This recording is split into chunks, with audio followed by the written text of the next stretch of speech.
Adelante, então. Na terça-feira, nós iniciamos os nossos indicadores de análise financeira de curto prazo, né, gente? Esses indicadores de análise financeira de curto prazo fazem parte da análise, né, completa. Então, foi uma informação que a gente falou, né, na aula passada, nunca utilizar isoladamente, né, os indicadores. Eles fazem parte de um conjunto de indicadores, né?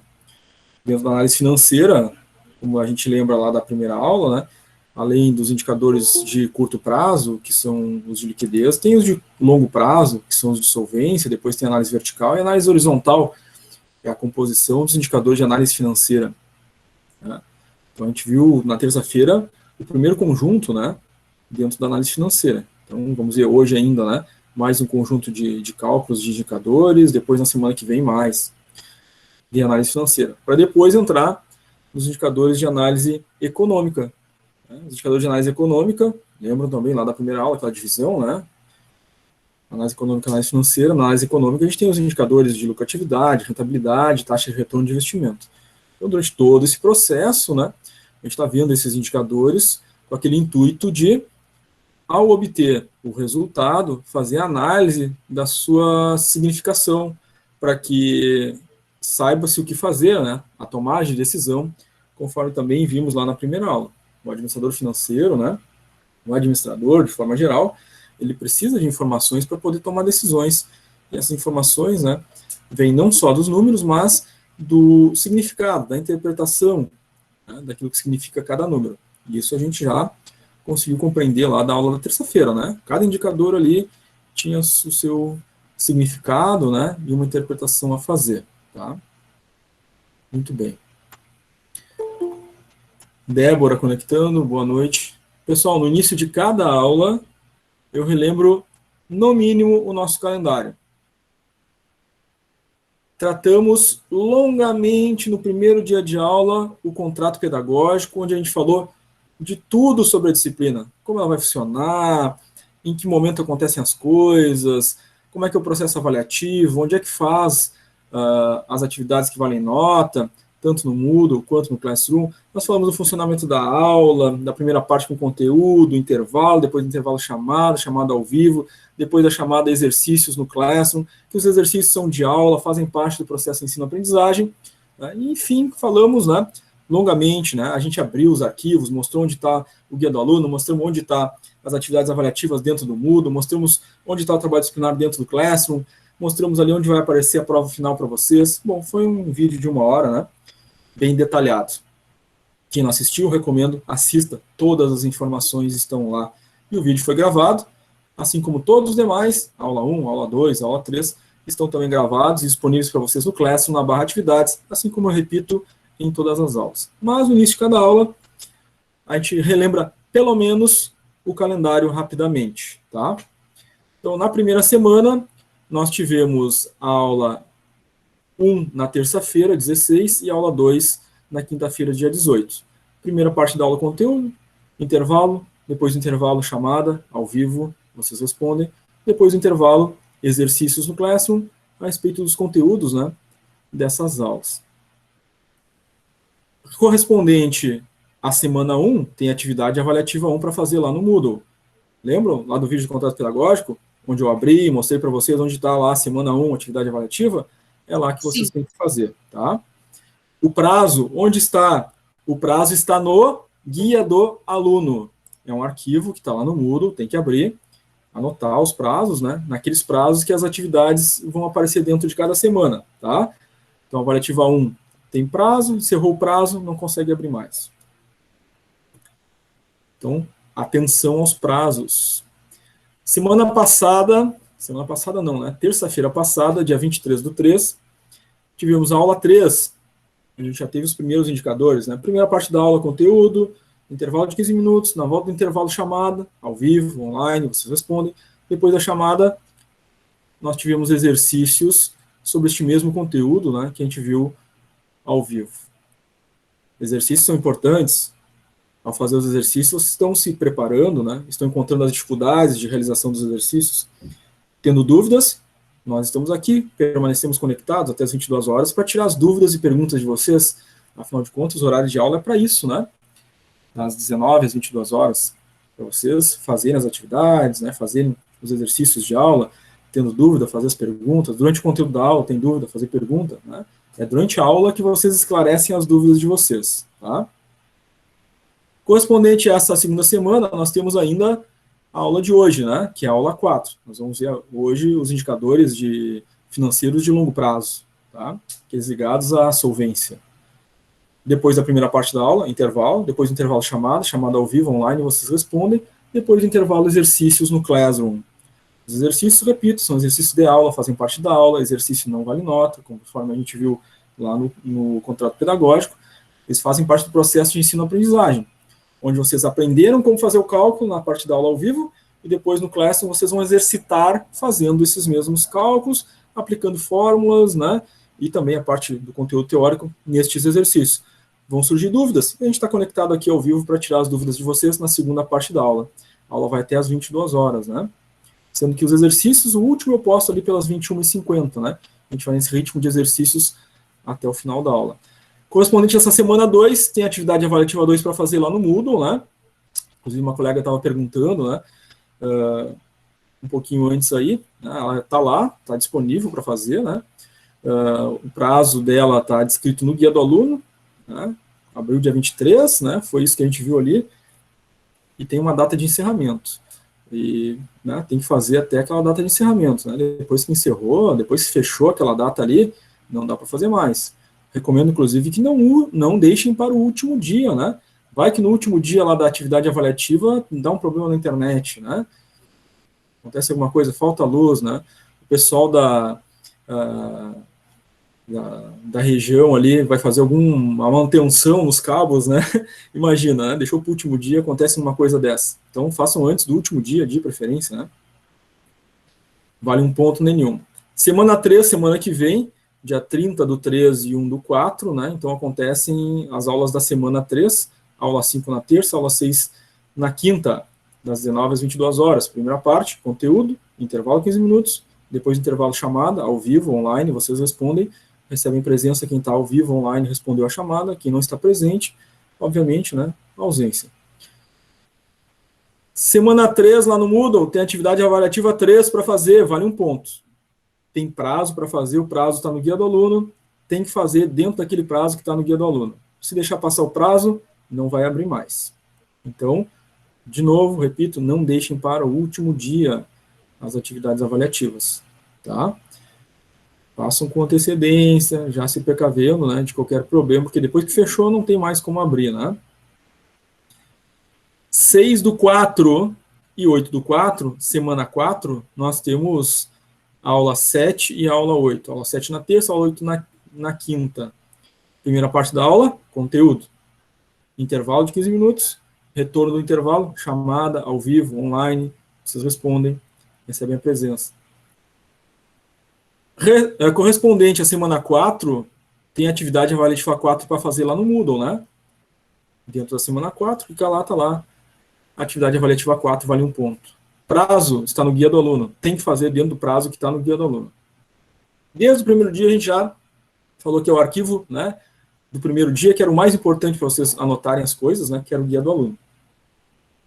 Cada uma dessas atividades avaliativas, uma em cada semana, tem um prazo que começa e um prazo que termina. Tem que fazer dentro daquele prazo ali. Fechou o dia, né, de encerramento, ela vai fechar e não terá mais como acessar. Tá? São 4 pontos na N1. Falta 6 pontos para fechar os 10 pontos da N1, né?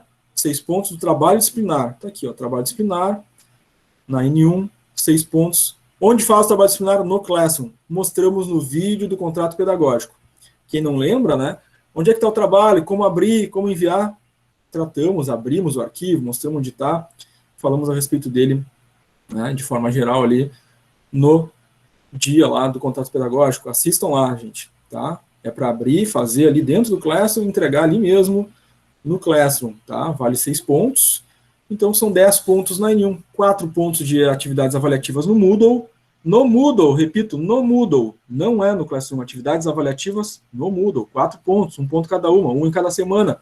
Tem que clicar lá, como eu mostrei no vídeo do contrato pedagógico, em cada uma das semanas, tem uma atividade avaliativa lá dentro para cada semana, são 4 pontos ali, 1 ponto em cada semana, tá? Trabalho disciplinar, esse sim é no Classroom, né? É ali na barra atividades, lá no tópico trabalho disciplinar, conforme o vídeo do contrato pedagógico, né? Quem não assistiu, recomendo assista o vídeo, nós tratamos disso lá. 15/4, último dia, a prova final. Nesse último dia, não tem aula, né? Nesse último dia tem a prova. Então, não vai ter uma aula ao vivo. É o dia da prova, né?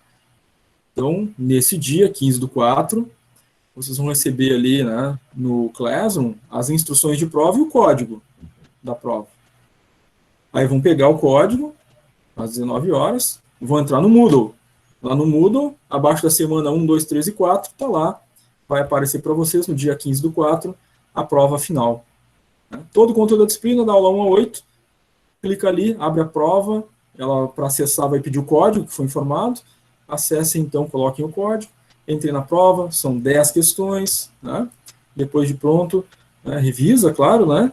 Salva, envia, e ela já vai dar a nota de vocês da N2. Então, N2, 10 pontos, uma prova única, prova final. A média é 6. Somada N1 mais N2 dividido por 2, tem que dar 6, né? Para ser aprovado, tá? Então, N1, 10 pontos, N2, 10 pontos, soma dá 20, dividido por 2, dá 10. Tá? Essa é a ideia, né? Para todo mundo. Todo mundo ficar com 10 aí seria o ideal. Não atingiu a média. Ficou com 8 na N1 e ficou com 2 na N2. Então, soma 8 mais 2 dá 10, dividido por 2 dá 5, fica abaixo da média 6. Se acontecer algo desse tipo, tem a prova de substituição, que acontece lá no Moodle, no dia 8/5. Então, quem ficar abaixo da média, lá no dia 8/5, acessa o Moodle, abaixo lá da semana 1, 2, 3 e 4, do lado da prova, né, que aconteceu no dia 15/4, vai aparecer no dia 8/5 a prova de substituição. Tá? No dia 8/5, quem fica abaixo da média tem essa prova lá para fazer, todo o conteúdo da disciplina, né, 10 questões também. Tá? Então, revimos basicamente o nosso calendário, né, retomamos de novo, né, os elementos básicos aí de como as coisas funcionam. É sempre bom relembrar, porque embora a gente já tenha deixado isso claro no contrato pedagógico e tenha falado a respeito nas aulas anteriores, novamente hoje, no início dessa aula, retomamos o calendário, relembrando todo o processo avaliativo. Vou fazer essa mesma coisa em cada uma das aulas, porque lá no final sempre aparece, né, o professor não falou, o professor não avisou, né, não fui informado, não sabia. Em todas as aulas, em cada uma delas, se abrir o vídeo da aula, na primeira parte, está toda a informação repetida de novo, da mesma forma que foi tratada lá no contrato pedagógico, pelo menos o calendário, né? Então fica todo mundo muito bem avisado, todo mundo sabendo, né? Justamente para não perder esses prazos, né? Não acontecer essa situação, né? Eu não sabia, né? Não fui avisado. Mesmo quem entre pela metade, depois o vídeo gravado, consegue assistir a gravação, né? É natural que se entenda isso, né? O aluno perdeu aquela aula e vai assistir aquela aula gravada, né? E vai ver esse aviso aqui também, né? Então essa é a ideia principal aí da gente fazer esses avisos sempre no início, né? Sempre tem alguém que por algum motivo qualquer, né? De alguma forma entende que não sabia, enfim, né? Não foi avisado por algum motivo, perdeu a informação em algum momento, né? Enfim.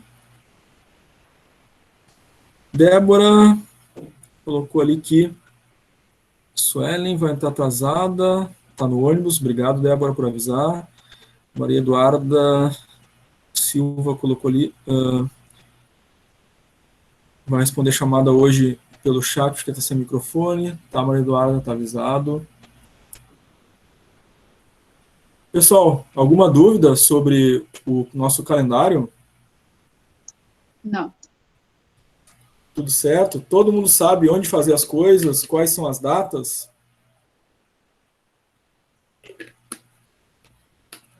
Eu fiquei com uma dúvida só referente a isso. Pode falar. Assim, daí tem as atividades no Class e tem as atividades no Moodle, é isso? Essas do Moodle valem nota, é isso? E as do Class também é obrigatório fazer, é isso? Não, não é isso. A atividade avaliativa vale nota no Moodle. Uhum. E as que são No enviadas, aquelas do No Classroom? Classroom, nós fazemos exercícios, fazem parte da aula. Ah, sim, sim. A Tá, aula tem entendi. 2 momentos. Na primeira parte da aula, nós temos o conteúdo da aula. Depois Sim. do conteúdo, a gente tem intervalo. Depois do intervalo, a gente tem a chamada. Depois da chamada, que é ao vivo, online, você responde. Nós temos exercícios daquele conteúdo. Veja bem, exercícios. Não Sim. tem nome de atividade, não chama atividade avaliativa. Sim, Chama de sim. atividade avaliativa é no Moodle, conforme a gente Sim. mostrou aqui no calendário, né? Fazer Sim, sim. atividade avaliativa 1 no Moodle. O que vale nota? Atividade avaliativa 1 no Moodle, 1 ponto. Certo. Na Tá semana certo. 2, atividade avaliativa 2 no Moodle, vale 1 ponto. É no Moodle. Atividade avaliativa 3 no Moodle, vale 1 ponto. É no Moodle. Atividade avaliativa 4, vale 1 ponto. É no Moodle, tá? Então, Tá atividade certo, então. avaliativa, que vale nota em cada semana, é lá no Moodle. Vocês abrem o portal do aluno, lá no portal do aluno tem um ícone lá, né, do Moodle. Clica no Moodle, entra na disciplina de Administração Financeira, 3/2021, março de 2021, que é a que vocês estão cursando agora. Lá dentro tem semana 1, 2, 3 e 4. Vai ter dentro de cada uma delas lá a atividade avaliativa correspondente que vale nota. Sim, sim. Certo? No caso daí, aqui é para fazer hoje, né? Que se encerra dia 25, é da semana 2, que tá ali no Moodle, isso? Tem que abrir o guia do aluno. As datas das atividades avaliativas, que é para fazer no Moodle, estão no guia do aluno. Então, se a gente tem dúvida, onde é que eu vejo? No guia do aluno. Abre o Moodle, abre a disciplina, tem um arquivo lá, guia do aluno. Clica no guia do aluno, lá tem semana 1, semana 2, semana 3, semana 4, diz lá, atividade avaliativa 1, inicia tal data e termina tal data. É lá que tu olha o prazo de encerramento. E aí tem que fazer até aquela data. Passou daquela data, fechou. Não faz mais. Tá certo, então. Tá? Exercícios de aula fazem parte do processo de ensino-aprendizagem, conforme nós tratamos no vídeo do contrato pedagógico, conforme eu aviso no início de cada uma das aulas, desde o primeiro dia. Tá? Então, exercícios fazem parte do processo de ensino-aprendizagem da aula. É exercício. Vejam que não acompanha do lado do nome avaliativa, não, né? Que não vale nota. Que vale nota chama avaliativa, ou chama trabalho, né? Trabalho disciplinar, tá? Então, muita atenção. Desde o primeiro dia a gente tem falado isso, a mesma coisa, né? Todas as vezes que os exercícios de aula fazem parte do processo de ensino-aprendizagem, tá? Vocês vão fazer os exercícios como parte do aprendizado de vocês. Ao fazer os exercícios, naquela segunda parte da aula, vocês vão ter dúvidas. Vão acertar, vão errar. Né? E a gente está aqui ao vivo para tirar essas dúvidas. Então, nesse segundo momento da aula, é o momento que vocês fazem as perguntas e tiram as dúvidas de vocês sobre o conteúdo, sobre como fazer as atividades, como fazer os cálculos. Então, tem que participar dessa segunda parte fazendo os exercícios. E quando for fazer avaliativa, quando for fazer prova, quando for fazer o trabalho disciplinar, vocês esclareceram as dúvidas de vocês. Né? Certo, gente? Combinado? Mais alguém, gente, com alguma pergunta, alguma dúvida?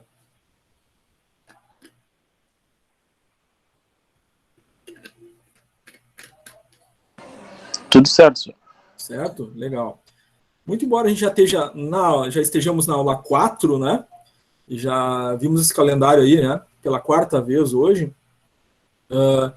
Fica a recomendação, a forte recomendação de, em algum momento, né?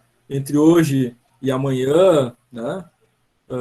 Abrirem de novo ali a barra atividades do Classroom, irem lá no tópico vídeos das aulas ao vivo e clicarem lá no vídeo do contrato pedagógico. Assistirem com atenção e anotarem tudo que foi tratado lá. Tá? Todas as informações de como funciona essa disciplina foi dado lá. E foi repetido, né? O calendário sempre no início de cada uma das aulas até o dia de hoje. E continuar sendo repetido no início de cada uma das aulas até o final. Tá? Já foi dito várias vezes e continuar sendo dito. Vou falar essas mesmas coisas que eu falei hoje aqui, na aula 5, na aula 6, na aula 7, na aula 8, lá no dia 13, o dia da revisão, né, que é o dia final da entrega do trabalho, para que não fique ninguém desavisado, né, ou que o professor nunca falou, nunca avisou, né, não informou, não sei como funciona, estou perdido porque não sei, o professor não fala. Né, todas as aulas a gente tem essas informações aí, tá, gente? Muito bem. Vamos adelante.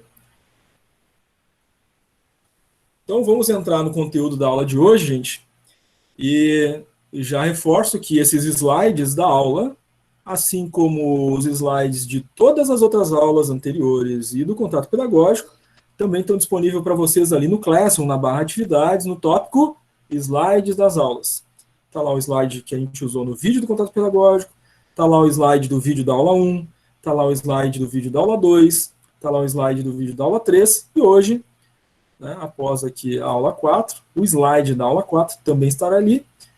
Obviamente, depois o vídeo da aula 4, da aula ao vivo gravada, também lá estará. Certo?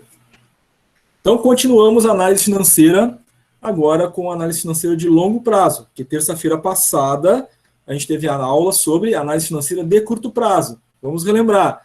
De curto prazo a gente viu o quê? Capital circulante, liquidez imediata, liquidez seca e liquidez corrente. Nós vimos a teoria a respeito de cada um deles, vimos cada uma das fórmulas, vimos a aplicação das fórmulas na análise de um balanço patrimonial, né? Tinha o balanço patrimonial da empresa Rumo Certo, e a gente analisou aquela empresa que tinha, né, o demonstrativo, o balanço, para cada ano ali, né? Eram 3 anos, e a gente fez a análise, então, dessa empresa usando os indicadores de análise financeira de curto prazo. Hoje, no mesmo formato, a gente vai ver os conceitos de cada um dos indicadores de análise financeira de longo prazo, a fórmula e o elemento ali de interpretação do resultado. Chegou no número, o que aquele número significa? Então, cada um deles vai ter essa interpretação. Depois a gente vai fazer, então, a análise, né, de um balanço patrimonial, calculando essas fórmulas que a gente viu, com exemplos de cálculo, de aplicação da fórmula. E, claro, né, a interpretação do resultado a partir disso. Terminada essa parte, vai ter um intervalo, vai ter chamada depois do intervalo, depois da chamada vai ter os exercícios. Repito, a segunda parte com exercícios, não só desta aula, mas de todas as outras aulas, né, as anteriores, as que virão, é muito importante. Porque no fazer o exercício, vocês vão fixar o conteúdo e vão ter as dúvidas e as perguntas, né? Como chega naquele resultado, fiz a divisão, não achei, fiz a soma, não achei. E aí a gente está aqui ao vivo para atender essas dúvidas, tá? Então não desconectem depois do intervalo. Porque depois, outro dia, o professor não está aqui ao vivo para atender vocês, o professor está atendendo outra turma, né? Então aproveitem esse momento, do segundo momento de aula, para fazer os exercícios e, né, tendo dúvida, perguntem, tá? Durante a aula também, gente, tendo alguma dúvida, habilita o microfone, façam perguntas, participem, tá? A participação de vocês não só é bem-vinda, como é muito importante, tá?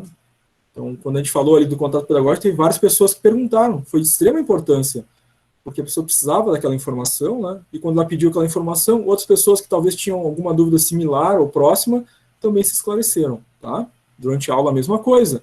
Eu tenho uma dúvida, pergunto, porque, além de me esclarecer, daqui a pouco também estou ajudando os meus colegas, né, com aquela questão ali, tá? Muito bem. Análise financeira de longo prazo. O primeiro indicador é a solvência geral. Ela é representada pela sigla SG. A solvência geral, ela vai medir a capacidade de longo prazo que essa empresa tem para fazer frente às obrigações perante terceiros. Então, ela tem, do lado esquerdo do seu balanço patrimonial, elementos do ativo, né, de longo prazo, que farão frente a elementos do lado direito do balanço patrimonial, que são as obrigações da empresa, né? Isso em longo prazo. Então, vai considerar também o elemento de longo prazo para cumprir com obrigações. Qual é o elemento de longo prazo para cumprir com obrigações? Bom, a gente, lá na terça-feira passada, a gente viu os de curto prazo estão no circulante. Os de longo prazo estão no não circulante. Para considerar os de longo prazo, eu considero os dois. Então, somos dois, né? Circulante e não circulante, eu tenho as obrigações de longo prazo. Então, a solvência geral verifica se a empresa tem no ativo condições suficientes de cumprir com as obrigações perante terceiros lá no passivo, considerando, inclusive, os elementos de longo prazo. Isso é a solvência geral. Então, a fórmula da solvência geral, cuja sigla é ESG, é ESG igual ao ativo total, ou então, né, total do ativo, sobre o passivo exigível. Passivo exigível é algo que a gente não encontra de forma direta, né? Passivo exigível é uma composição. Passivo exigível é composto pelo passivo circulante mais o passivo não circulante, elementos que estão do lado direito do nosso balanço patrimonial. Então, para chegar no resultado da solvência geral, eu vou pegar lá o total do ativo, né, que é a última linha lá do lado esquerdo, total do ativo, vou dividir pela soma do passivo exigível, ou seja, passivo circulante e não circulante, que está do lado direito do balanço patrimonial. Olhando para a fórmula, a gente percebe o seguinte, né? Na parte de cima da divisão, eu tenho os elementos de patrimônio que representam a capacidade dessa empresa de cumprir com as suas obrigações. Na parte de baixo, eu tenho as obrigações. E na matemática, vocês devem lembrar muito bem, né? Lá da matemática básica, ainda do ensino fundamental, que um número menor dividido por um número maior resulta no quê? Num número menor do que 1 como resultado. Prático, né? Um número menor dividido por um número maior, seja qual for, vai resultar numa divisão um número menor do que 1. Vamos ver um exemplo? Um número menor, 1, dividido por um número maior, 2. Eu divido, dá um número menor que 1, dá 0,5. Posso fazer isso com qualquer número, né? Se eu pegar qualquer número, se ele for menor, lá em cima, na parte de cima da divisão, o numerador, dividir pelo numerador, sendo o denominador o número maior, vai dar menor do que 1. Levando isso para a nossa interpretação da solvência geral. Então, se o meu ativo total for um número menor e o passivo exigível for um número maior, a solvência geral vai dar um número menor do que 1. O que vai significar que isso é ruim, né? Então, solvência geral menor do que 1 é ruim para a empresa. Porque vai significar que eu tenho valor financeiro, um número no ativo menor do que o número que eu tenho no passivo exigível. E o passivo exigível, o que é? As obrigações, as dívidas com terceiros. Certo? Então, as condicionantes de interpretação. Solvência geral menor do que 1 significa passivo a descoberto, não tem ativo suficiente para cobrir as obrigações com terceiros lá no nosso passivo. Solvência geral igual a 1. O ativo total está completamente compromissado com aquilo que a empresa tem de dívidas, obrigações lá com terceiros no passivo exigível. Ela está chamada em pré-insolvência. Qualquer gasto extra, ela já fica insolvente. Tá? Solvência geral maior do que 1. É a última condição ali, né? Maior do que 1. O ativo será, então, superior às dívidas assumidas com terceiros. Então, a empresa está solvente. Essa condição, solvência maior do que 1, né? A empresa tem ativo suficiente para fazer frente aos pagamentos perante terceiros. Vamos para a fórmula de novo, né? Se o número de cima for maior que o número de baixo, vai dar, em qualquer divisão, qualquer número, um número maior que 1.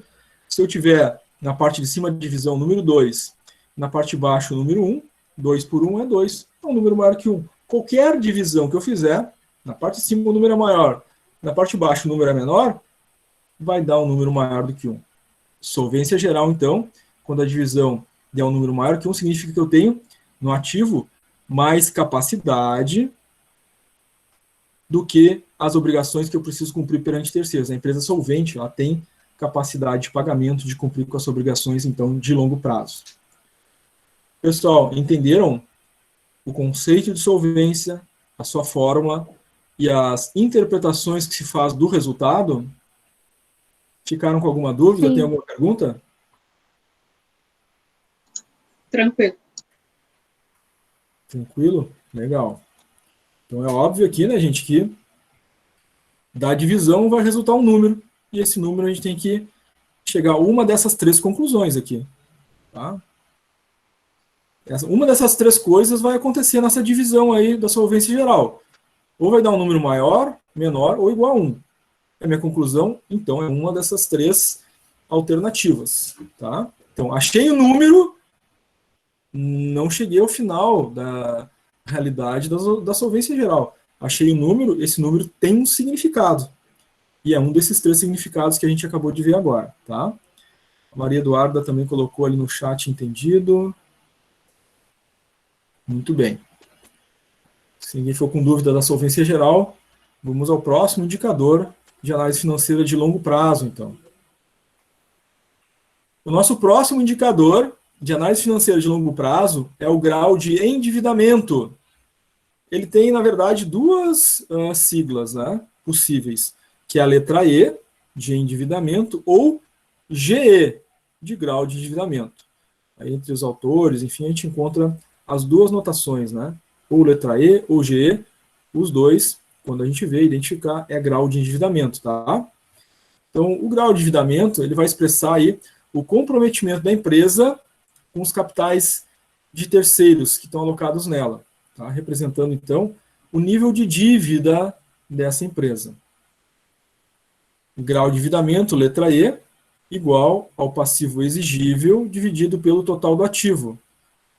São os mesmos elementos, né, da fórmula anterior, só que agora, né, inverte a divisão, porque agora eu vou ver o grau de endividamento, vou comparar a dívida, as obrigações, com o que tem no patrimônio. Tá? Isso vai gerar um índice, né, que vai me dizer quanto de endividamento essa empresa tem. Tá? Então, mesmo raciocínio, né, passivo exigível dividido pelo ativo total vai gerar um número, e esse número tem um significado. Em análise financeira, administração financeira, os números falam. Os números dizem alguma coisa. E é aquilo que o número diz que é utilizado pelos administradores para tomar suas decisões. Tá? Então, o resultado obtido aqui, no grau de endividamento, não foge dessa regra. O número que eu encontrar aqui vai me dizer alguma coisa. E o que esse número diz? Aqui nas nossas observações. Quanto mais próximo de zero for essa divisão, menor o grau de endividamento. Então, quanto mais próximo de zero, melhor. Sendo ainda considerado satisfatório os valores que são gerados por essa divisão até 0,5. Então, fiz a divisão ali.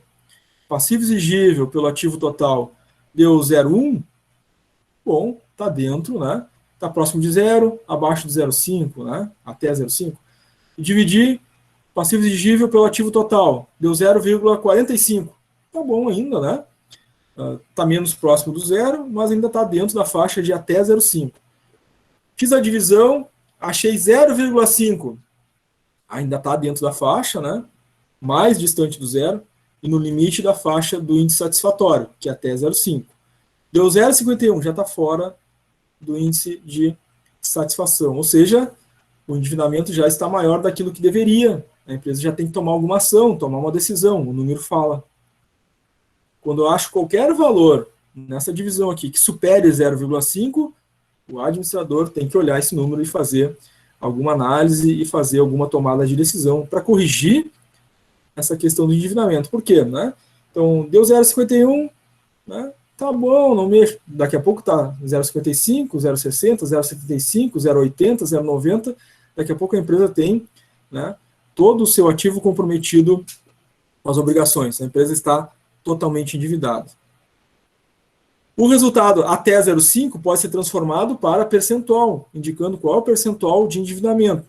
0,5 da matemática básica, né, que a gente aprende lá no nosso fundamental, é 0,5, né, ele é representativo de 50%. Assim como 0,1 é representativo de 10%, assim como 0,75 é representativo de 75%. Tá? Então, gente, ao dizer que o índice satisfatório, né, é 0,5, eu estou dizendo que o endividamento máximo da empresa, para estar dentro de níveis satisfatórios, deve ser no máximo 50%. Porque 0,5 é 50%. No máximo é 50%. Tá? Dúvidas, perguntas sobre o grau de endividamento? Professor, 50% de qual valor? 50% é o índice do grau de endividamento. Ia ser 50% é a comparação que a gente está fazendo do passivo exigível em relação ao ativo total. Significa que eu tenho 50% do meu ativo total comprometido com as obrigações. Veja que a gente está fazendo a comparação entre dois elementos, né? Então, o passivo exigível são as minhas obrigações. O ativo total é o que eu tenho disponível, né, para fazer esses pagamentos. Lembra que a gente viu lá na primeira aula que no ativo eu tenho o quê? O caixa, banco, o valor a receber dos clientes, eu tenho estoque, né? Então, eu tenho os valores que eu vou usar para fazer os pagamentos perante terceiros. Esses pagamentos perante terceiros estão no passivo exigível, que é circulante e não circulante do passivo. Então, quando eu digo que eu tenho um grau de endividamento de 50%, eu tenho 50% do meu ativo, veja a fórmula, 50% do meu ativo comprometido com o meu passivo. É esse o significado, tá? Te ajudei? Tá, entendi isso. Certo? Obrigado. Obrigado. Nada. Eduarda levantou a mão, quer falar, Eduarda? Eduarda Rios.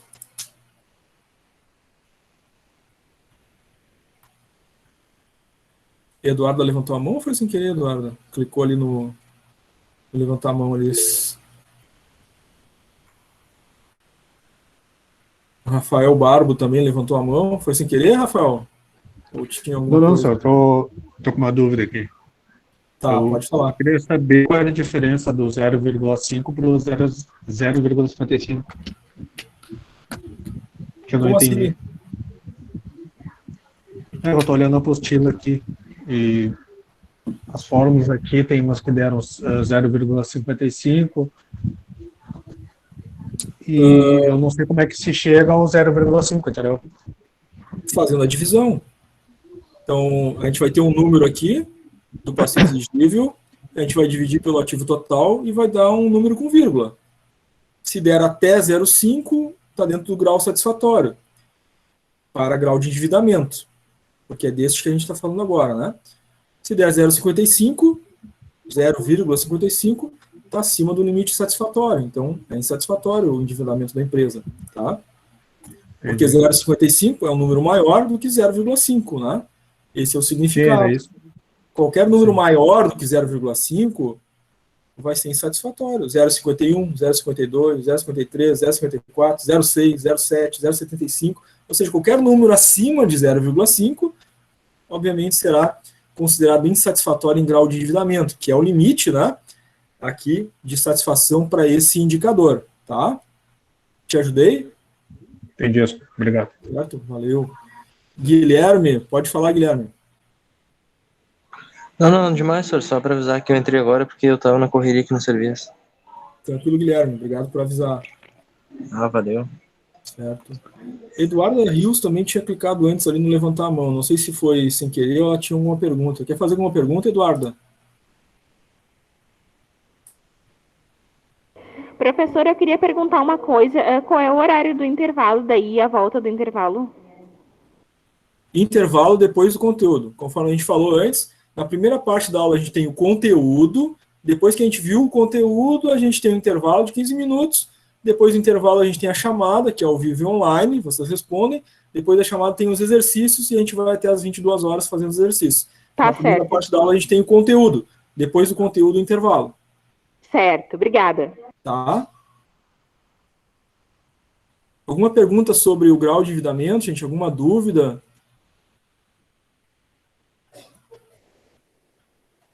Para mim ficou claro, senhor. Ficou claro?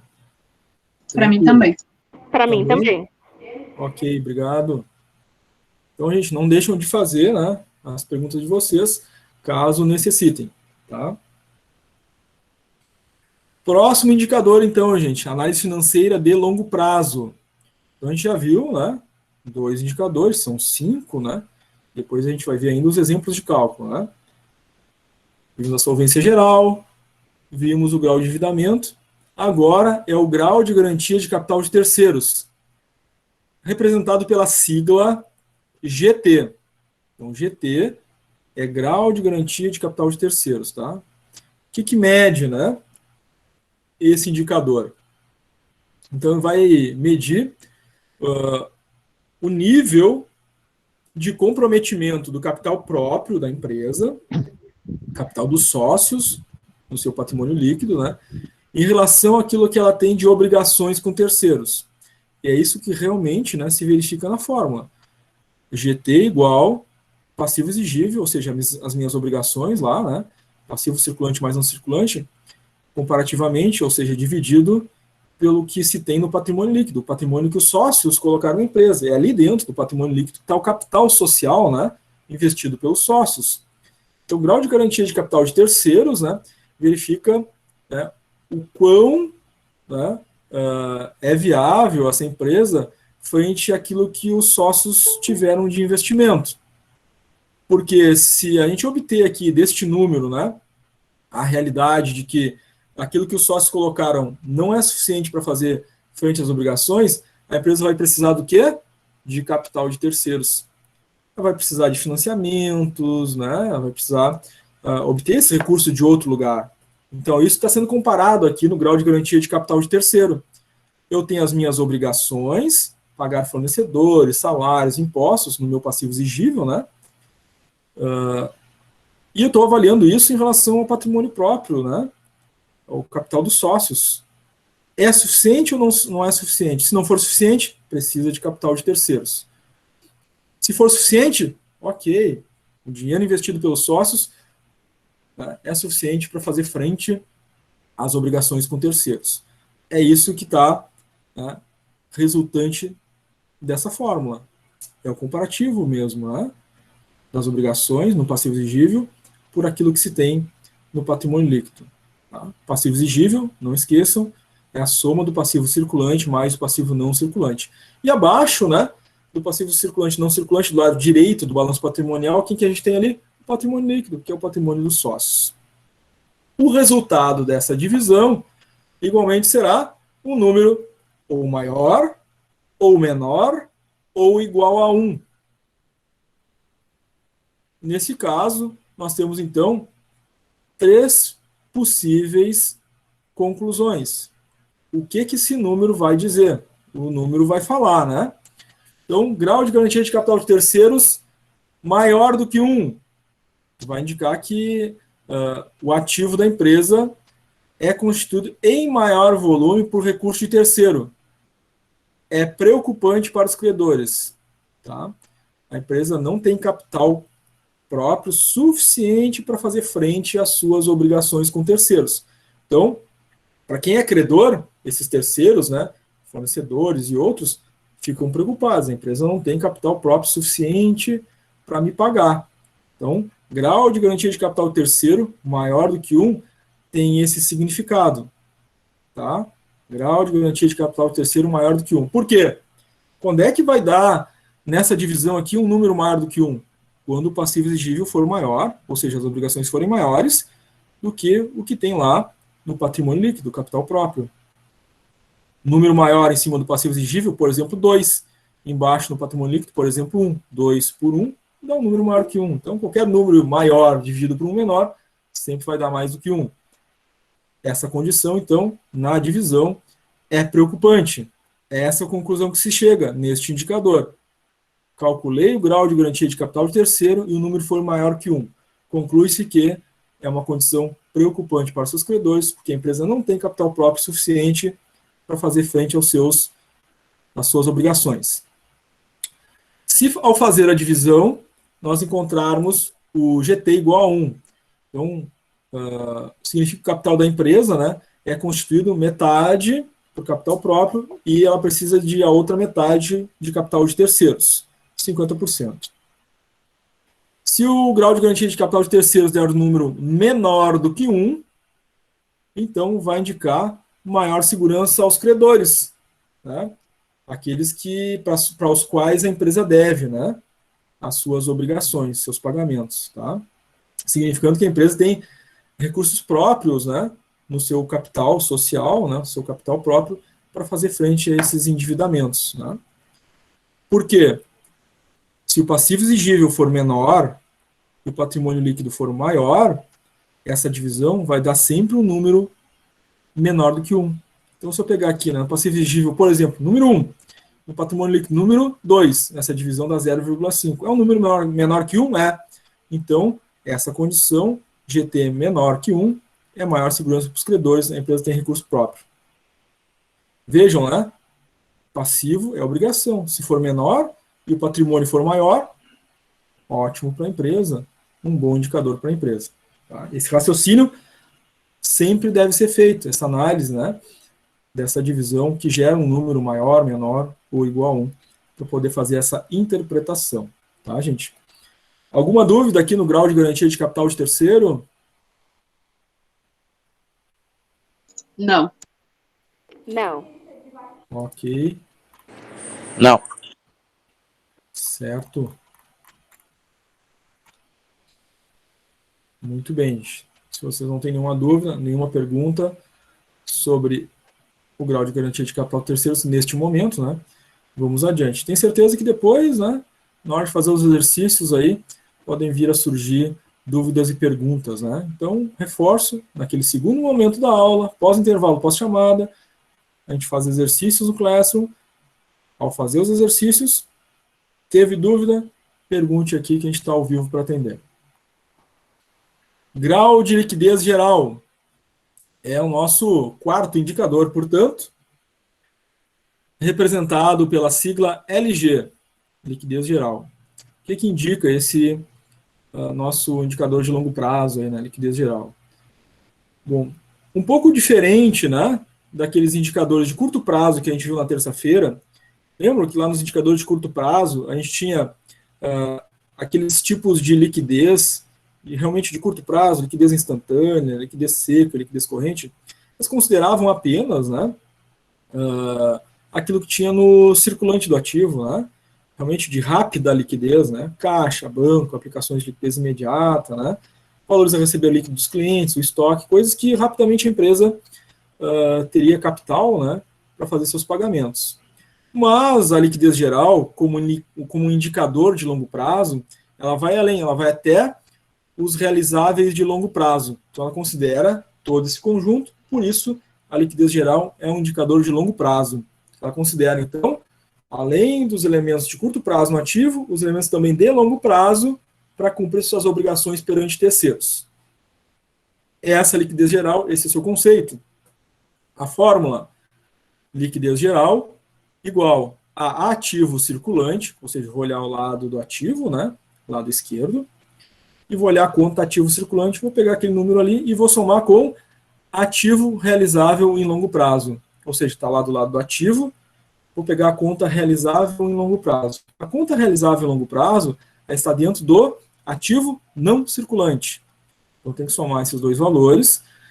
Depois de somados os dois valores, eu vou dividir pelo passivo exigível, que são as obrigações perante terceiros do lado direito do balanço patrimonial, né? Passivo exigível é o nosso passivo circulante mais passivo não circulante. Aí eu tenho meu passivo exigível. Divido um pelo outro, encontro a minha liquidez geral. Essa divisão será um número maior, menor ou igual a 1. E o número fala.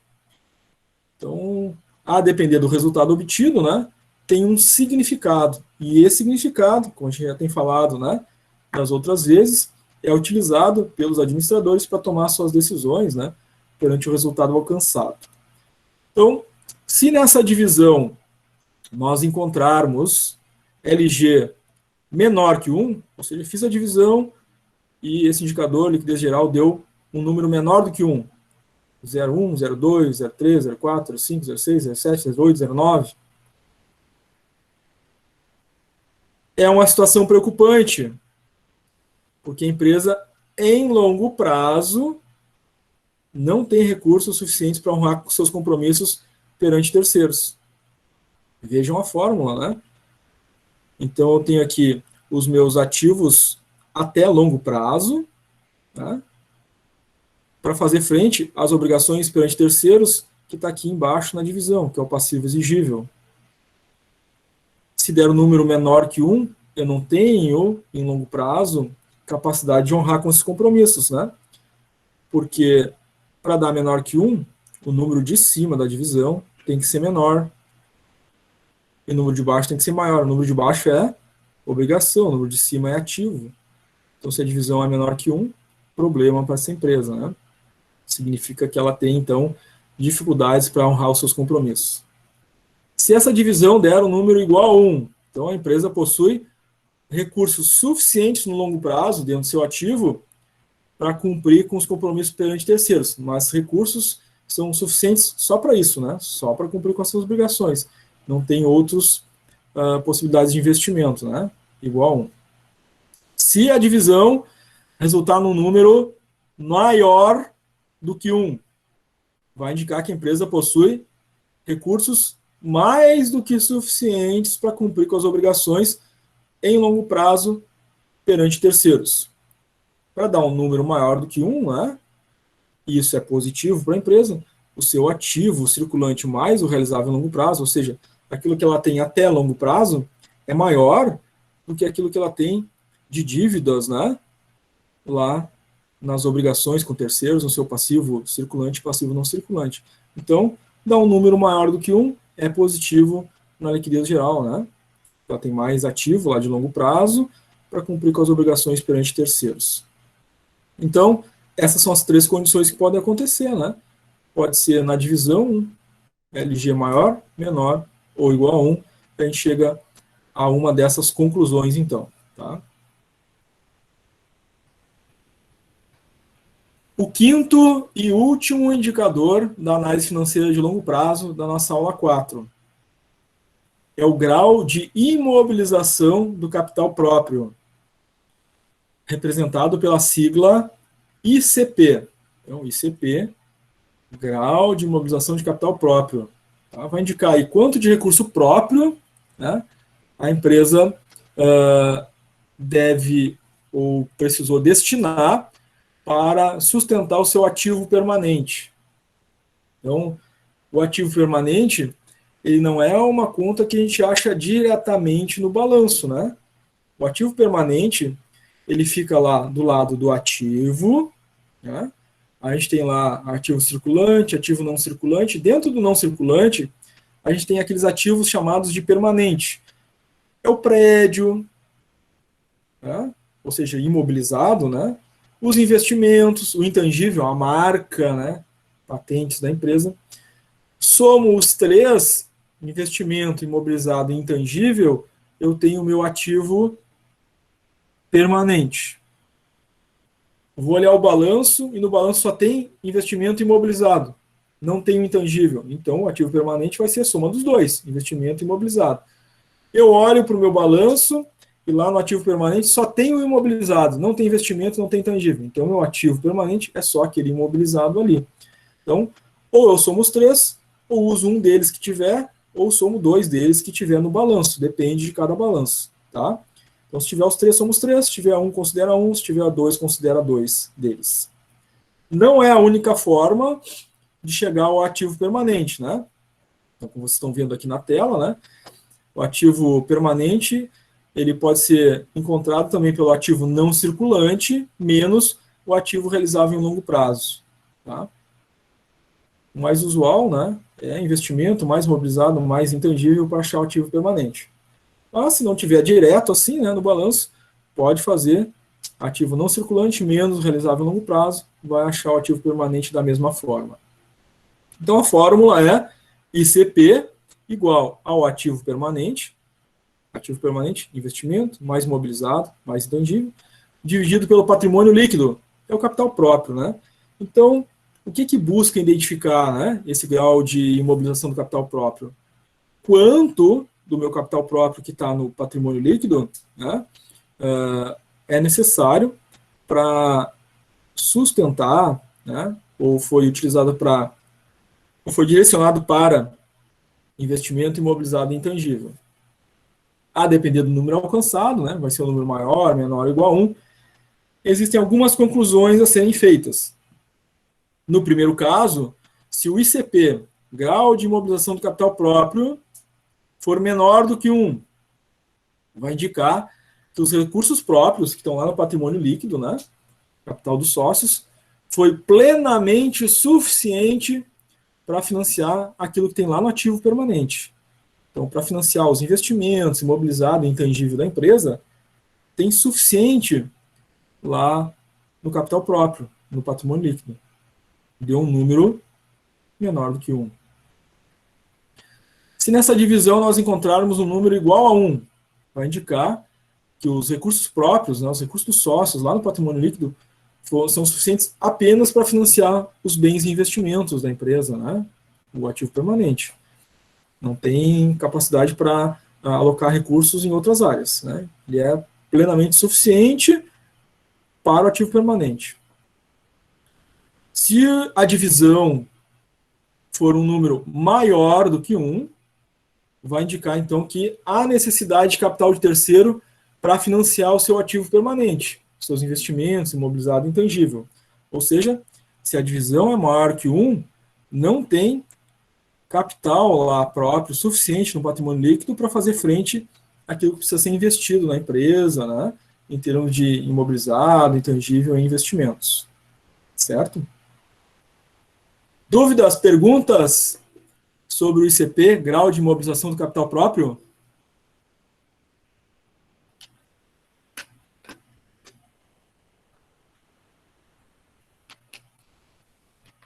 Eu só fiquei com uma dúvida ali naquela conta, ativo realizado a longo prazo.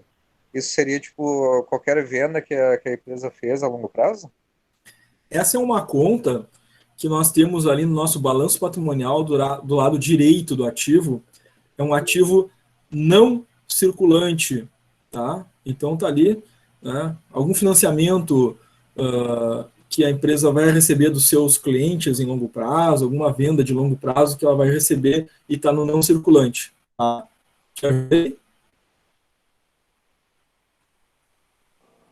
Ah, Era tranquilo. isso? Tranquilo? Era isso, valeu. Valeu. Alguém mais, gente? Ô, Sor, tu pode repetir ali as siglas na segunda fórmula? Aquela ali, a ANC e a RLP, qual é Tá. que são mesmo? Certo. Bom, a ANC é o nosso ativo não circulante. A RLP é o nosso ativo realizável em longo prazo. As duas a gente conta do lado esquerdo do balanço patrimonial, né? Então, as grandes contas ali, né? Do lado do ativo, a primeira é o nosso ativo circulante, onde eu tenho aquelas contas lá dentro dele, né? Que somadas dão um total do ativo circulante. Caixa, banco, né? Valores a receber líquido de clientes, duplicatas, estoque. Somados dá o total do ativo circulante. Depois dele, nós temos o ativo não circulante, ANC, ativo não circulante. Dentro do ativo não circulante, a gente tem, então, né, valores a receber de longo prazo, tem o imobilizado, marcas e patentes, imóveis, marcas, equipamentos, enfim, ali dentro desse ativo não circulante. Dentro do ativo não circulante, então, a gente tem o realizável em longo prazo. A diferença do total do não circulante com o realizável em longo prazo, sobra o quê? O ativo permanente. Né? É uma outra forma de chegar no ativo permanente. Né? Certo? Te ajudei? Sim, obrigado, Sor. Certo, obrigado. Mais alguém, gente?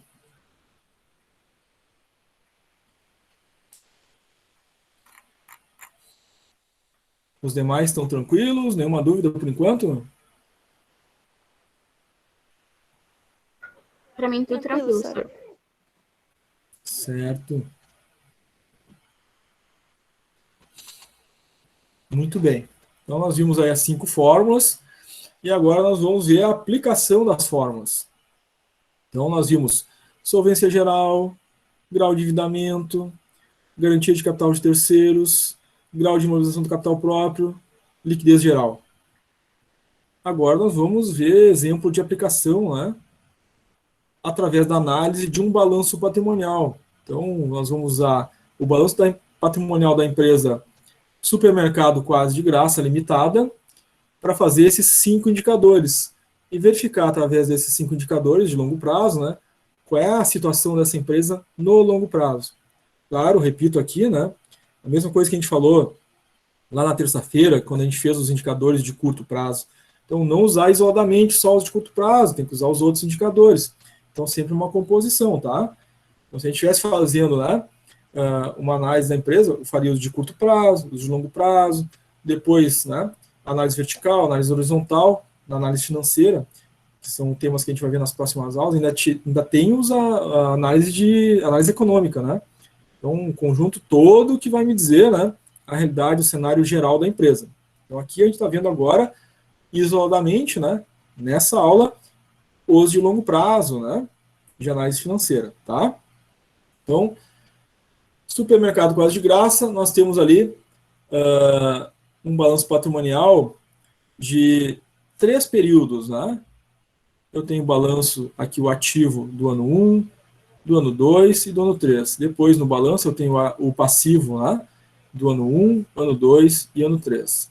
Então, nós conseguimos fazer o cálculo de solvência geral de cada um dos anos e avaliar, né, essa sequência aí desses 3 anos, né, o que aconteceu com essa solvência geral, né, nesses 3 anos. Lembre, né, a solvência geral é a capacidade em longo prazo da empresa de cumprir com os compromissos assumidos com terceiros. Tá? Pessoal, qual é a fórmula da solvência geral?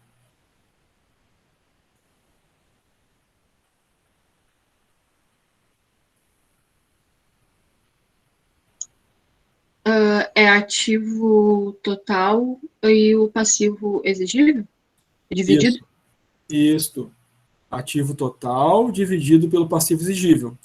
Então, se eu for fazer a solvência geral do ano 1, eu vou aqui, ano 1, do lado do ativo, e vou pegar lá, total do ativo do ano 1, e vou dividir pelo passivo exigível do ano 1. Então, passivo exigível do ano 1, vou lá do lado do passivo exigível é a soma do passivo circulante, está aqui, ano 1, né? Pego esse valor e somo com o passivo não circulante do ano 1. Tenho meu passivo exigível, então. Faço essa divisão e vou encontrar um número de solvência geral para o primeiro ano. Aí faço a mesma coisa para o ano 2 e o ano 3. Nós vamos ter a realidade dessa empresa nesses 3 anos. Tá? Então, total do ativo está lá, né? Final ano 1, final ano 2, final ano 3. Passivo exigível, ano 1, soma o circulante não circulante do ano 1. Passivo exigível do ano 2, soma o circulante do ano 2, não circulante do ano 2. Passivo exigível do ano 3, o passivo circulante, então, do ano 3, com o passivo não circulante do ano 3. Temos todos os valores, então, para fazer esse cálculo, né, ano a ano. Importante ressaltar e relembrar isso. Ano 1, solvência geral do ano 1. É ativo total do ano 1 e o passivo exigível do ano 1. Do ano 2, solvência geral do ano 2 é o ativo total do ano 2 pelo passivo exigível do ano 2. Solvência geral do ano 3, ativo total do ano 3, passivo exigível do ano 3. Reforço isso porque muitas vezes, né, durante os cálculos aí, o pessoal acaba pegando ativo de um ano, dividido pelo passivo de outro ano, né, e aí dá errado o cálculo, né, mas eu usei a fórmula certa, né. É muito comum, tá, um dos erros mais comuns, na verdade, acabar utilizando ativo de um ano e passivo do outro. Aí dá errado, né? Então, estou reforçando que para cada ano tem seus dados específicos. Então, vamos ao cálculo aplicado. Então, aqui, solvência geral do ano 1. Então, está lá, o ativo, o total do ativo do primeiro ano, dividido pela soma do passivo circulante e passivo não circulante do primeiro ano, que dá o nosso passivo exigível. Faço a divisão, então, por essa soma, deu 1,78. Outro erro muito comum, né, e reforço para vocês, primeiro vocês façam a soma na parte de baixo da divisão, para depois fazer a divisão. Alguns cometem o seguinte erro: pega o ativo total, divide pelo número seguinte, a divisão depois soma com outro número. Não. Regra básica aí, né, da nossa matemática é, na divisão, primeiro faz a soma, depois faz a divisão. Tá? Ano 2, solvência geral do ano 2. Ativo total do ano 2, dividido pela soma do circulante e não circulante do passivo, que dá o passivo exigível do ano 2. Somou, faz a divisão, deu 1,54. No ano 3, mesma coisa. Ativo total do ano 3, divide pela soma do circulante e não circulante lá do passivo do ano 3. O resultado dessa soma, vou pegar o ativo e dividir por ele, deu 1,33. Notamos aqui, gente, que nos 3 anos avaliados, a solvência geral foi maior do que 1. No entanto, né, sendo maior do que 1, ela foi sendo decrescente ano após ano. Né? Deu 1,78 no ano 1, 54 no ano 2 e 1,33 no ano 3. Pergunto para vocês, pelo conceito que a gente viu de solvência geral, o que significa esses números aí maior do que 1 para solvência geral, gente? Qual o significado? Ativo superior às dívidas assumidas com terceiros? Exatamente. Perfeito. Solvência geral maior que 1 significa que essa empresa, né, tem ativo suficiente para fazer frente, né, às suas obrigações perante terceiros. Vejam a fórmula, é isso que a gente está comparando. É o ativo, aquilo que ela tem capacidade de pagamento, frente àquilo que ela tem lá de obrigações no passivo. É essa comparação, né? E é esse o conceito que está lá, que a gente acabou de ver há pouco, né? Maior do que 1, solvência geral é bom para a empresa. Ela tem ativo suficiente para pagar, cumprir com as obrigações perante terceiros, tá? Ingrid colocou maior grau de endividamento. Ingrid, aqui não é o grau de endividamento, tá? Aqui é solvência. Certo?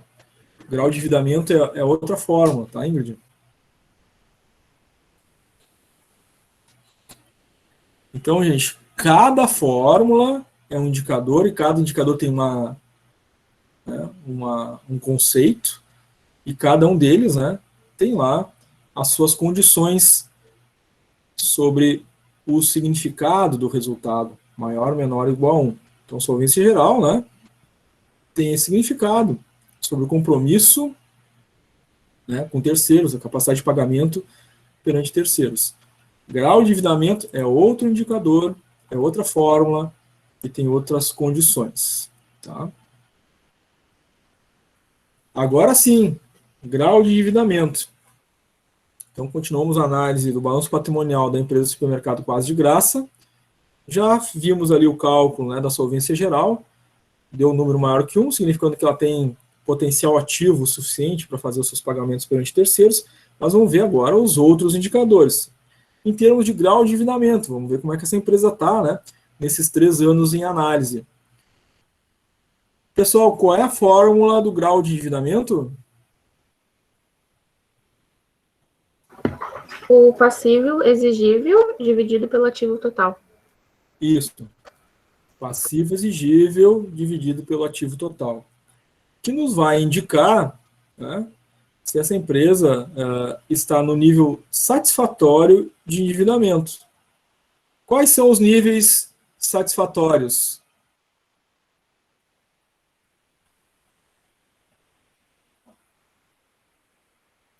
Faz a divisão ali, o resultado obtido, para ser satisfatório, tem que estar dentro de qual valor? Até 0,5. Perfeito. Então, até 0,5 é um nível satisfatório de grau de endividamento, né? 0,5, né, representativo de 50%. Então, a empresa ter um endividamento de até 50% é satisfatório. Acima de 50% é preocupante, é problema, tem que agir na gestão, né? Então, vamos ver agora ano a ano, né? Como é que está essa empresa em termos de grau de endividamento. Então, a gente já viu pela fórmula, né? Que é o passivo exigível dividido pelo total do ativo. Passivo exigível, a gente já sabe, né? É o passivo circulante mais não circulante. Então, a gente vai vir aqui, né, em cada ano. Então, ano 1, pego o circulante do passivo e não circulante do passivo, somo, tem passivo exigível do primeiro ano, faço a mesma coisa no ano 2, no ano 3, para encontrar os seus respectivos passivo exigível. Cada um desses passivos exigíveis, né, vão ser divididos pelo seu ano correspondente. Então, passivo exigível do ano 1, eu vou dividir pelo total do ativo do ano 1, passivo exigível do ano 2, total do ativo do ano 2, passivo exigível do ano 3 pelo total do ativo do ano 3. Vamos reforçar aqui, porque esse é um dos erros mais comuns que acontecem. Então, grau de endividamento do ano 1 é dividido o passivo exigível do ano 1 pelo ativo total do ano 1. Tá? Repito, passivo exigível do ano 1 pelo ativo total do ano 1. Um erro muito comum, o pessoal pega, né? Passivo exigível de um ano, divide pelo ativo total de outro ano, vai dar errado, né? Então, tem que ser pelo mesmo ano. Grau de endividamento do ano 2, passivo exigível do ano 2 pelo ativo total do ano 2. Grau de endividamento do ano 3, passivo exigível do ano 3 pelo ativo total do ano 3. Tá, gente? Vou repetir isso em cada fórmula, porque, incrivelmente, é um dos erros mais comuns que acontecem. Tá? Então, vamos lá. O grau de endividamento do primeiro ano, nós tivemos, então, o passivo exigível lá do ano 1, onde a gente soma, né? Passivo circulante mais passivo não circulante do primeiro ano, achamos o valor. O resultado a gente divide pelo ativo total do ano 1. Deu 0,56. Ano 2, passivo exigível do ano 2, somou lá o passivo circulante e não circulante do ano 2, chegou esse resultado, divide pelo total do ativo do ano 2, chegou-se a 0,65 através dessa divisão. Ano 3, grau de endividamento do ano 3, mesma lógica, né? Circulante e não circulante do passivo do ano 3, soma. O resultado divide pelo total do ativo do ano 3. Chegou-se a 0,75. Vejam bem, analisando os 3 anos de grau de endividamento, em todos eles, ficou maior do que 0,5 e foi crescente, né? Ano após ano.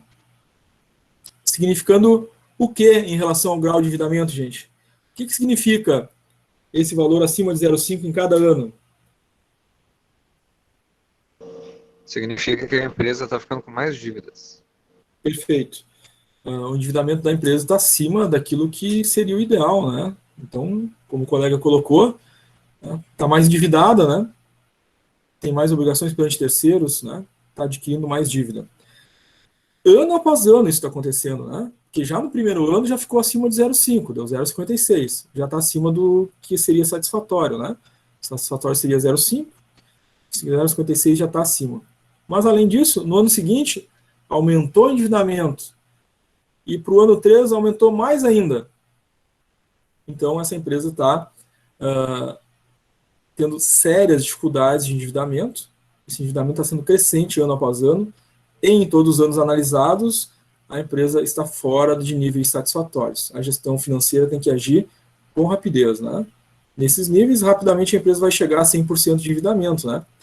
0,56 no primeiro ano é 56% de endividamento. 0,65 no segundo ano é 65% de endividamento. No terceiro ano, 0,75 é 75% de endividamento. Olha só o nível, né, de endividamento dessa empresa. Tá?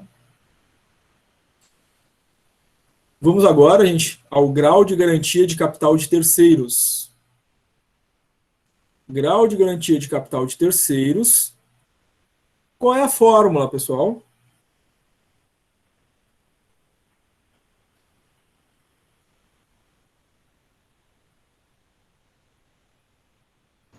É passível exigível dividido pelo patrimônio líquido? Tá. Então, passivo exigível por patrimônio líquido, né? Essa é a fórmula do GT. Eduarda conectando, boa noite. Então, passivo exigível pelo patrimônio líquido. Dessa vez, nós vamos olhar só para o lado direito do balanço. Porque tudo está ali, né? Eu tenho meu passivo exigível ali, que é o circulante do passivo mais o não circulante do passivo, e meu patrimônio líquido também está dentro desse lado, né? Porque abaixo do circulante não circulante do passivo está ali, né? Patrimônio líquido, tá? Ano após ano, né? Então, passivo exigível do ano 1, pelo patrimônio líquido do ano 1, passivo exigível do ano 2, pelo patrimônio líquido do ano 2, passivo exigível do ano 3, pelo patrimônio líquido do ano 3. Nunca esqueçam, passivo exigível é a soma do passivo circulante mais o não circulante. Tá? O resultado dessa divisão vai dar um número maior, menor ou igual a 1. Dentro desse indicador, né, haverá então um significado para cada uma dessas condições, que nos vai indicar então a situação dessa empresa em relação a esse indicador. Vamos ver como é que fica? Sempre lembrando, importantíssimo, dos erros mais comuns. Estou repetindo bastante isso, gente, porque depois vocês vão fazer atividade avaliativa, vão fazer prova, vão fazer o trabalho disciplinar, né? Sempre acontece um número percentual mais ou menos 10, 15, até, às vezes até 20% da turma faz esse erro que eu tenho repetido para vocês. Grau de garantia de capital terceiro do ano 1 é passivo exigível do ano 1 pelo patrimônio líquido do ano 1. Muitos fazem a troca, né? Pega o passivo exigível de um ano, divide pelo patrimônio líquido do outro ano, tá tudo errado. Tá? Sempre tem um percentual que faz isso aí. 10, 15, 20% acaba cometendo esse erro. Eu considero um percentual elevado, por isso eu estou repetindo bastante para vocês, para terem esse cuidado. Tá? Ano 2, grau de garantia de capital de terceiros do ano 2, passivo exigível do ano 2, pelo patrimônio líquido do ano 2, grau de garantia de capital terceiro do ano 3, é o passivo exigível do ano 3, pelo patrimônio líquido do ano 3. Vamos aos resultados. Então, GT do ano 1, circulante mais não circulante do passivo do ano 1, dividido pelo patrimônio líquido do ano 1.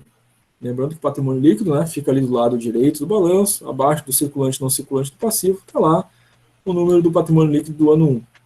Dividiu os dois, deu 1,29. Priscila conectando, boa noite. Grau de garantia de capital terceiro do ano 2. Passivo exigível do ano 2, patrimônio líquido do ano 2. Somou o circulante não circulante do ano 2, do passivo, dividiu pelo patrimônio líquido do ano 2, deu 1,86. Ano 3. Passivo exigível do ano 3, circulante mais não circulante do passivo do ano 3, divide pelo patrimônio líquido do ano 3, deu 3,06. Vejam bem, em todos os anos, o IGT, que é o grau de garantia de capital terceiros, foi acima de 1, né? Em cada ano. E crescente, né? O primeiro ano foi um pouquinho mais baixo, né? Mas acima de 1, depois subiu mais um pouco para 1,86, depois, ano 3, né? Foi embora, né? Foi lá para 3,06. Pessoal, o que significam esses números? Grau de garantia de capital terceiro acima de 1. Qual é a situação dessa empresa? Maior segurança aos credores que emprestaram capital à empresa? GT maior do que 1 é maior segurança?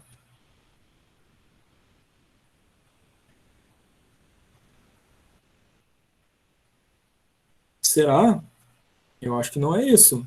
Não, senhor, errado, desculpa. Isso. Não, menor segurança. Menor segurança. O patrimônio líquido é o dinheiro que eles investiram. Você tem um valor muito elevado de dívidas de terceiros que esse valor não cobre, daí é uma coisa ruim. Perfeito. É ruim, né? Ter um GT maior do que 1, porque olha a divisão. Na parte de cima da divisão, eu tenho as obrigações. Na parte de baixo, eu tenho o patrimônio líquido, é o capital próprio da empresa, né? Quando o número é maior que 1, significa que eu tenho mais obrigações na parte de cima e menos capital próprio na parte de baixo. Então, se eu tenho menos capital e tenho mais obrigações, eu vou precisar buscar, né, capital de terceiros para financiar a empresa. É ruim. Né?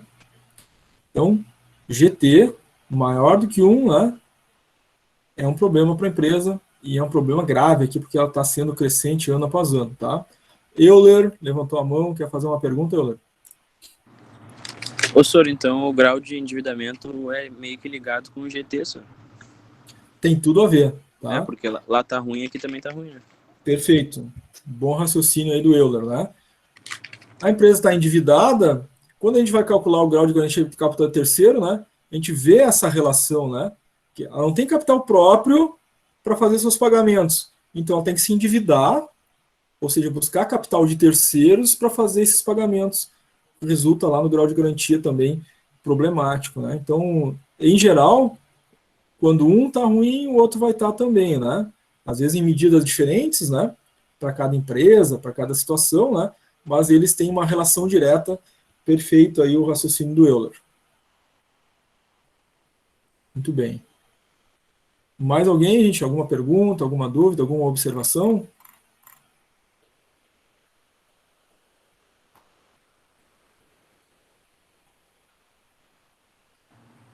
A princípio, não. Certo. Então, gente, são indicadores importantes, né? Para a empresa analisar e a partir dos números, né? Como a gente falou, o número fala, né? Então, o número está dizendo aqui para o administrador, né? Toma uma atitude, porque essa empresa está indo para o buraco, né? Certo? Para o investidor, também, né, gente? Para quem investe nas empresas, né? As empresas SA, sobretudo, né, elas têm capital aberto, elas vendem ações na Bolsa de Valores, né? Então, para quem vai fazer investimentos, por exemplo, né, tem que analisar os indicadores da empresa, né, para ver, pô, essa empresa está endividada, essa empresa tem capacidade de pagamento, também serve muito bem para isso, né? Então, não só para a própria empresa, mas para o mercado que avalia a empresa e ver se vale a pena investir ou não investir, comprar ou não comprar ações daquela empresa, né? Claro que se ela tiver saúde, né, a tendência é essas ações valorizarem e haver ganho de capital para o investidor, né? Isso é positivo para a empresa, é positivo para o mercado e para quem investe na empresa também, tá? Muito bem. O nosso próximo cálculo é o grau de imobilização do capital próprio. É o nosso ICP. Então, qual é a fórmula do ICP?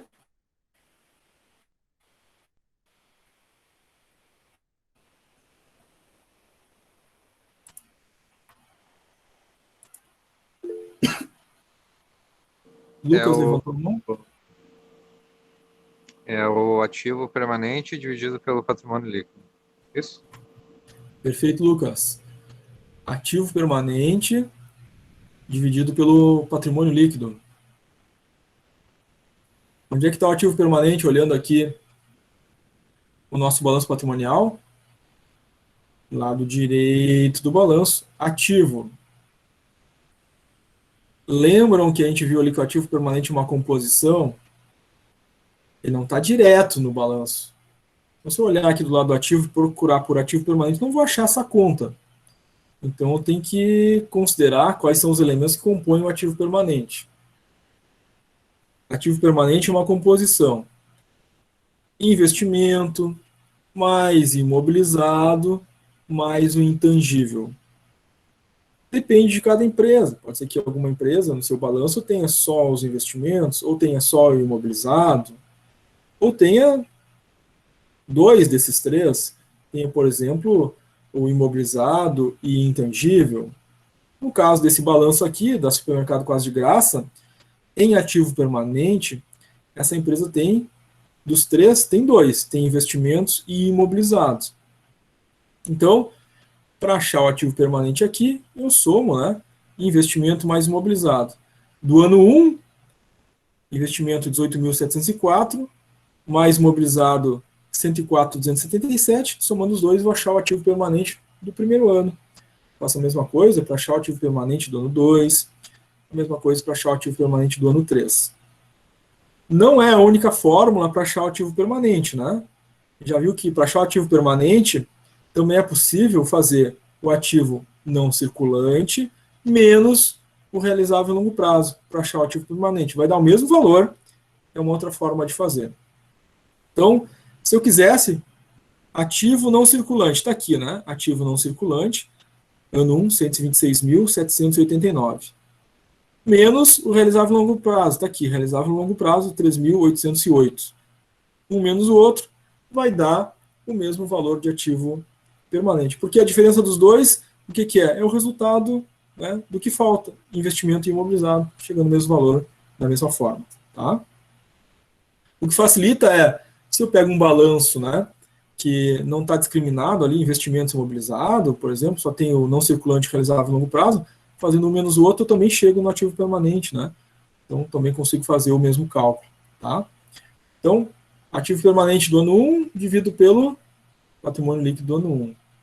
Ativo permanente do ano 2 dividido pelo ativo permanente pelo patrimônio líquido do ano 2. Ativo permanente do ano 3 dividido pelo patrimônio líquido do ano 3. Onde é que está o patrimônio líquido?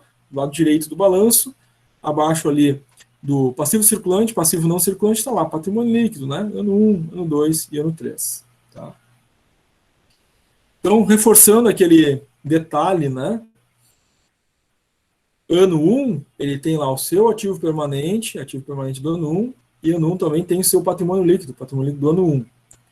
Divido um pelo outro, vou achar então o ICP do ano 1. Mesma coisa, ano 2, o ICP do ano 2 é ativo permanente do ano 2, pelo patrimônio líquido do ano 2, e o ICP do ano 3 é ativo permanente do ano 3, pelo patrimônio líquido do ano 3. Tá? Tenho sido bem insistente nisso, realmente é preocupante, né? A pessoa vai fazer lá uma atividade avaliativa que vale um ponto lá no Moodle, né? E aí tem 4 cálculos, né? 4 questões, né? Com essas fórmulas e usa, né, os valores trocados, né? Foi-se embora ali 4 pontos, né? 4 décimos numa atividade avaliativa que vale um ponto. Na prova vai 4 pontos se fizer essa troca. Então, insisto, repito, muito cuidado, usar sempre do mesmo ano, né, os elementos para fazer o cálculo, tá? Aqui, a nossa análise financeira de longo prazo. Então, vamos lá, gente. ICP do primeiro ano. Então, a gente já viu que o ativo permanente, nesse balanço, é só investimento imobilizado. Somos 2. Ativo permanente do ano 1 deu 122.981. Divide pelo patrimônio líquido do primeiro ano, 1,14. Ano 2, ICP do ano 2, ativo permanente do ano 2, somou ali investimento mais imobilizado do ano 2, dividiu pelo patrimônio líquido do ano 2, deu 1,52. ICP, grau de imobilização do capital próprio do ano 3, ativo permanente do ano 3, investimento mais imobilizado, divide pelo patrimônio líquido do ano 3, deu 2,08. Pessoal, vejam, nos 3 anos deu um valor acima de 1. Tá? O que significa, gente, quando a gente tem o grau de imobilização do capital próprio, ICP, maior do que 1?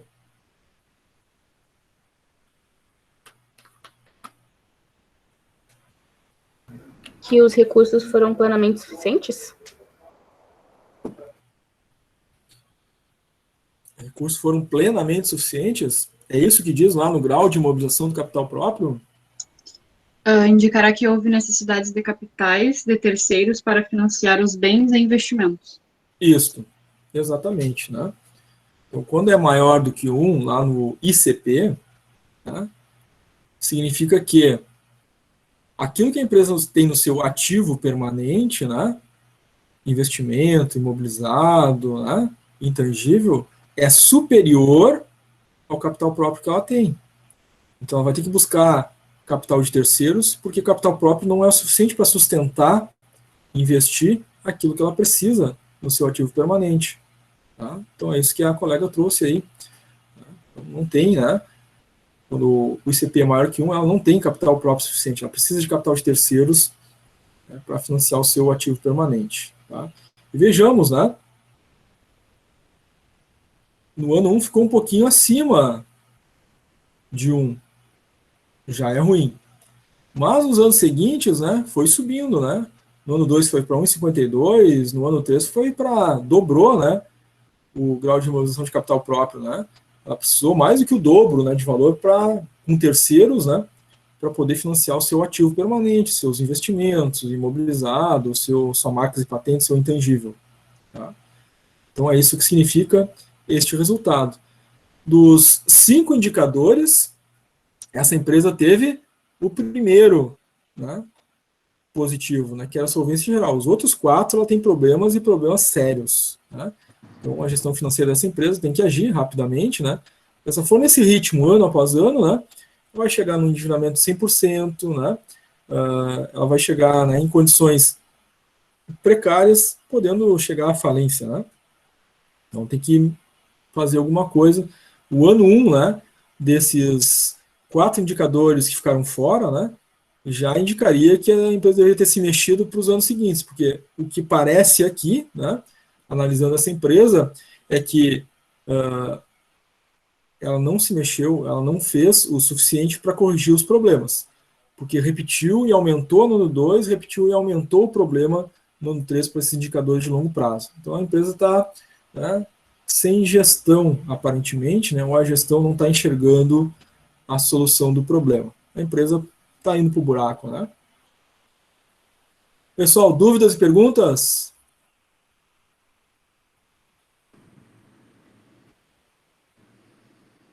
A princípio, não. Tranquilo?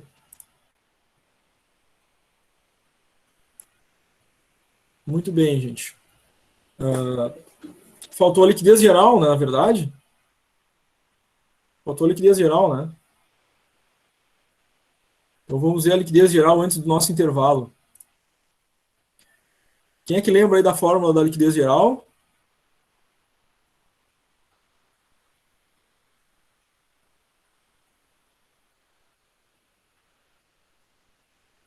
Como é que calcula, gente? É ativo circulante mais o ativo realizável em longo prazo, dividido pelo passivo exigível. Perfeito, Thaís. Essa é a nossa liquidez geral, né? Então, ativo circulante mais o realizável em longo prazo, dividido pelo passivo exigível. Ou seja, analisa em longo prazo aquilo que a gente tem no ativo, frente às obrigações com terceiros do passivo exigível. Essa é a liquidez geral. Por isso ela está lá dentro dos indicadores de longo prazo. Eu estou considerando tudo que ela tem no ativo até o longo prazo para fazer esses pagamentos. Então, pela fórmula, né, o que a gente vai precisar? Vou precisar do ativo circulante. Então, está aqui do lado esquerdo do balanço, né? O ativo circulante é a primeira conta que aparece em cada ano, né? E vou precisar somar com o ativo realizável em longo prazo. Vou procurar, então, depois do circulante, tem o não circulante, depois do não circulante está lá, realizável em longo prazo. Está ali, meu ativo realizável em longo prazo. Então, vou somar meu ativo circulante do ano 1, ali o 120, 194, com o realizável em longo prazo, né? Do ano 1, 3.808,8, e vou dividir pelo meu passivo exigível, né? Passivo circulante mais não circulante do ano 1, e vou achar a liquidez geral. Levo esse mesmo raciocínio, né? Por ano 2 e para o ano 3. Ano 2, passivo circulante do ano 2, mais o realizável em longo prazo do ano 2, dividido pelo passivo exigível, né? Do ano 2. Ano 3, ativo circulante do ano 3, mais o realizável em longo prazo do ano 3, dividido pelo passivo exigível do ano 3. E vamos achar, então, a liquidez geral para o ano 1, 2 e 3 e verificar a situação da empresa. Repetindo, reforçando aquela ideia, né? Liquidez geral é ativo circulante do ano 1 mais ativo realizável a longo prazo do ano 1 dividido pelo passivo exigível do ano 1. Acho a liquidez geral do primeiro ano. Do ano 2, ativo circulante do ano 2, ativo realizável a longo prazo do ano 2, dividido pelo passivo exigível do ano 2. Liquidez geral do ano 3, ativo circulante do ano 3, ativo realizável a longo prazo do ano 3, dividido pelo passivo exigível do ano 3. Muito bem. Calculados os valores, chega-se a liquidez geral 0,89. Então, somou ali, né? Ativo circulante mais o realizável a longo prazo. Depois de ter somado os dois valores, se divide pelo passivo exigível. tá? 0,89. No ano 2, liquidez geral 0,72 e no ano 3, liquidez geral 0,65. Olhando os 3 anos, a gente percebe que o valor está diminuindo, né? Mas que em todos os anos foi abaixo de 1. Liquidez geral, gente, abaixo de 1. Liquidez geral menor do que 1. O que significa?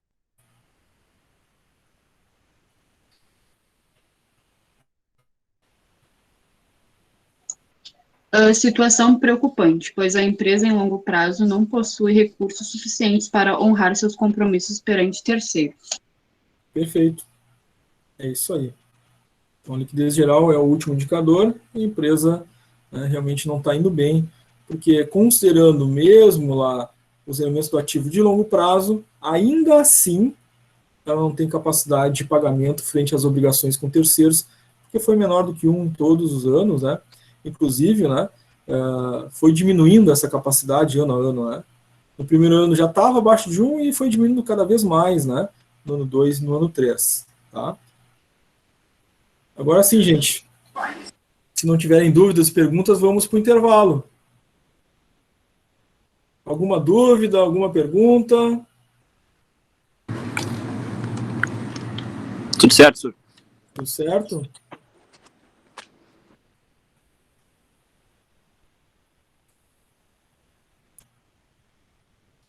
Então, gente, vamos fazer um intervalo de 15 minutos.